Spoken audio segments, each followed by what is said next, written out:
嗨，各位观众大家好，欢迎回到鹦鹉小木，我是 Jack。对于多婴家庭的你来说，鸟宝打架似乎是一件稀松平常的事情，却又令人感到头疼。你是否有想过家里鸟宝打架的原因是什么呢？我们又要如何避免打架的状况呢？今天这一部影片就让我们一起来讨论关于鸟宝打架的10个小知识吧。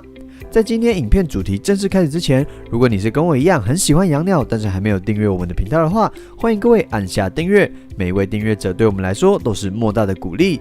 那我们就一起开始今天的影片吧。第一点，新成员的加入。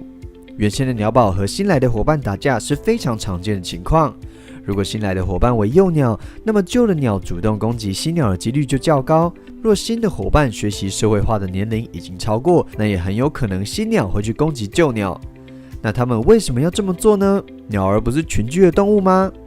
打架的理由可能是因为原先的鸟宝觉得地盘被侵犯，还有主人们的爱被分摊掉了，因此新鸟对它而言是一种威胁。至于新鸟先主动攻击旧鸟，很有可能原因是因为对于环境较不熟悉，感到不安。那么我们要怎么让新旧鸟和平相处呢？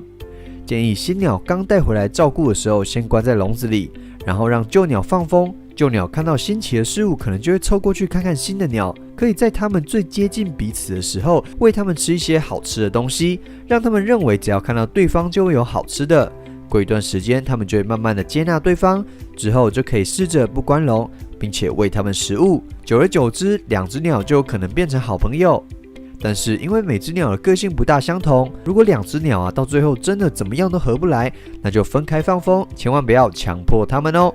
第二点，社会化不足。其实社会化不足的鸟儿，无论遇到谁都会想要打架，毕竟它跟人类生活在一起，没有学习过如何跟其他鹦鹉同伴相处。在犬猫里头，一样会有所谓的黄金社会化期，只要那个时期过了，鸟儿要再来接纳同伴就会变得比较困难。这个所谓的黄金社会化时期就是大约在学吃以及把羽毛换成成鸟的所谓的亚成鸟阶段。在这个时期呢，我们要让它多接触同伴，或者是多带鸟宝出门熟悉环境。等它们长大以后呢，就可以比较容易接纳自己的同伴啦。第三点，不同种类互斗。如果各位有养很多只的鹦鹉，群养的鸟宝建议同一个种类养在一起。不同种类的鹦鹉可能因为生活习性还有体型不同等等的原因，会造成打斗。这个时候体型比较小或者是个性较为温顺的鸟就比较容易受重伤。不过放风的时候，如果两只不会打架，就可以同时放风。但如果体型差距非常的大，不管是否会打架，都尽量不要让它们靠近彼此。体型较小的鸟一旦被攻击都会很严重，因此若家中有饲养不同种类的鸟儿，建议分开饲养，避免意外的发生哦。第四点，发情期、换羽期。鸟宝在这2个时期情绪会变得比较不稳定，很可能本来感情好好的，某一天突然就把对方咬伤，甚至不让对方靠近自己。遇到这种情况的话，最好暂时改成分笼饲养，一方面可以缓和这2只鸟的情绪，另一方面也能够保护被攻击的鸟宝。至于要如何避免这2个时期鸟宝的情绪总是不稳定的困扰呢？如果是发情期的话，可以少吃高油脂的食物，例如火麻、松子、蛋黄粉，来去降低发情的频率以及发情的程度。如果是换羽期的话，可以补充换羽维他命，还有时常让他们去洗澡，也比较能够舒缓换羽期的不适感。如果鸟宝的脾气已经来了，可以让他们先在笼子里面冷静一下，等它冷静下来再放它出来。若要跟同伴一起放风，饲主一定要全程的看着，以免突然打起来就不好收拾了。第5点，公母鸟争执。很多饲主想要帮鸟宝找寻伴侣，让鸟宝去繁衍下一代。不过鸟儿它们是一种很会挑伴侣的动物哦。如果它觉得对方就是不来电，很有可能就打起来，或者是拔对方的毛。严重的话，还有可能会使对方受伤，甚至到死亡。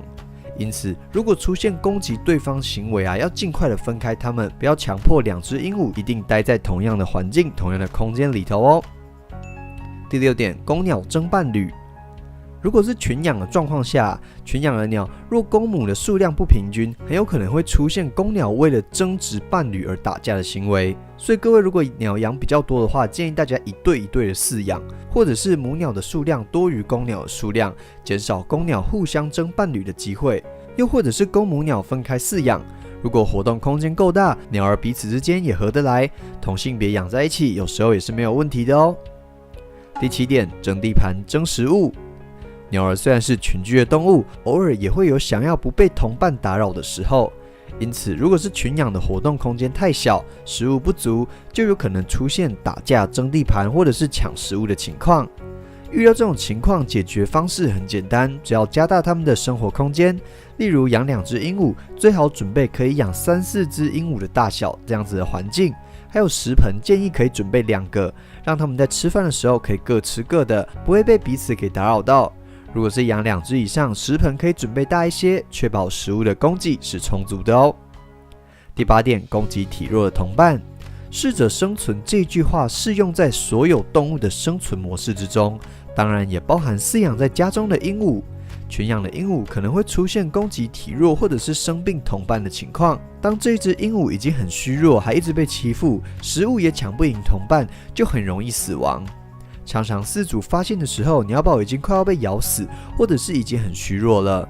因此，我们应该要每天去观察鸟宝的状况，才能够尽早察觉异状，并且将体弱的鸟宝分开饲养。除了可以让鸟宝休息之外，也方便观察每天的食量以及粪便是否正常等等状况哦。第9点，争宠。2只鸟本来好好的，有可能因为饲主突然花比较多时间在其中一只身上，而引起另外一只吃醋，进而攻击同伴。而打久了，被攻击的鸟宝可能也会开始对对方产生厌恶感，而2只就会开始一直打架，严重的话也有可能一直看对方不顺眼。如果要避免这种情况应该要公平对待每一只鸟宝，除非如果比较特殊的状况，鸟宝需要特别的照顾，例如生病或者是幼鸟时期，甚至说有心理疾病。通常需要特别照顾的鸟宝，不建议跟正常的鸟宝养在一起。如果要照顾它们的时候可以在别间房间，不要让正常的鸟宝看到，避免它们认为自己失宠之后，甚至出现像我们这一点讲到攻击同伴的行为哦。第10点，也是最后一点，所谓的护巢行为。在鹦鹉里头所谓的护巢行为有2种。第一种是前面提到认为它自己的地盘被占领，而这边讲的另外一种是有生蛋的情况下，鸟妈妈为了要保护它们所生的蛋，攻击其他在巢箱附近徘徊的鸟，有时甚至会攻击鸟爸爸，这是正常的行为。通常母鸟的攻击只是为了吓阻其他鸟，但是如果母鸟一直很紧迫，无法专心孵蛋，我们就要开始考虑把鸟妈妈和鸟爸爸一起移到别笼，或者是把其他鸟儿移走，让它们可以专心育雏哦。最后在这边补充一下，我们要如何判断鸟儿是在玩耍打闹，还是真的在打架呢？鸟儿如果真的是在玩耍，不会弄伤同伴，它们可能只会张开嘴巴，并且挥动翅膀，有时候只是碰一下对方，不会使劲的咬，那就是在玩耍。但是如果鸟宝炸毛，而且有受伤，那就是打架。我们当观察到这样的状况，应该要尽快阻止，否则较弱的一方可能会受到重伤。一旦受伤就更容易被其他同伴欺负，而食欲跟抵抗力也会下降。严重的话，对鸟宝也是非常有可能造成生命威胁的哦。鸟儿虽然是群居动物，但是跟我们一样也有爱恨情仇，偶尔有可能发生争执打架是很正常的。但是还是尽量让家里的鸟宝以和为贵，能避免他们打架就尽量的避免。像是新成员加入，就得用渐进式的方式让双方适应彼此，避免鸟宝感到不安，甚至说认为自己的领域遭受到侵犯。还有社会化不足的鸟儿可以从小就多接触同伴，长大之后就不太会排斥。那黄金社会化时期已经过去的鸟儿就需要花更多的时间，但也有可能一直都没有办法做到，那也没关系，千万不要强迫鸟宝。然后不同种类的鸟儿建议要分开饲养。平常放风的时候可能不会打架，但是如果住在一起的时候发生争执，会没有办法及时的阻止。尤其体型有差距会更加的危险，并不是只要是公母鸟就一定能够合笼。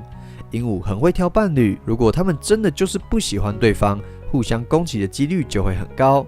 建议合笼之前先观察它们相处的状况，一笼公鸟数量多于母鸟的状况，也有可能会为了争伴侣而打架。鸟儿也会争地盘、争食物，甚至争宠。除了要把活动空间变大，饲料碗的数量增加之外，如果想要避免打斗的状况，也推荐各位对待每一只鸟儿都尽量做到公平，以免它们发生争宠的状况。鹦鹉这种生物还蛮神奇的哦。除了为了不要让自己的鸟巢被侵犯，母鸟孵蛋的时候护巢行为还会比平常更加加倍，就会攻击其他的鸟儿。可以先把其他鸟儿移开，或者是让繁殖中的鸟儿移到其他的地方，让它们可以专心的育雏。最后，身体比较虚弱或者是个性真的比较温顺的鸟儿，非常容易被群体欺负并且淘汰。所以各位如果家里的鸟宝真的有发生以上的状况，也都可以多多注意哦。希望这一集的影片可以帮助大家更了解家里鸟宝打架的原因，以及如何妥善的处理。那今天的影片就差不多跟各位分享到这边。我们跟各位分享如何避免家里的鹦鹉产生打斗的状况、打斗的行为。接下来也会陆陆续续跟各位介绍跟鹦鹉照顾相关的主题，所以如果你不想错过这些内容的话，也要记得订阅我的频道哦。喜欢我的影片的话，记得帮我按赞并且分享。如果想要看更多跟台湾动物介绍的话，也可以到我的个人频道看看哦。我是 Jack， 那我们就下次见喽，拜拜。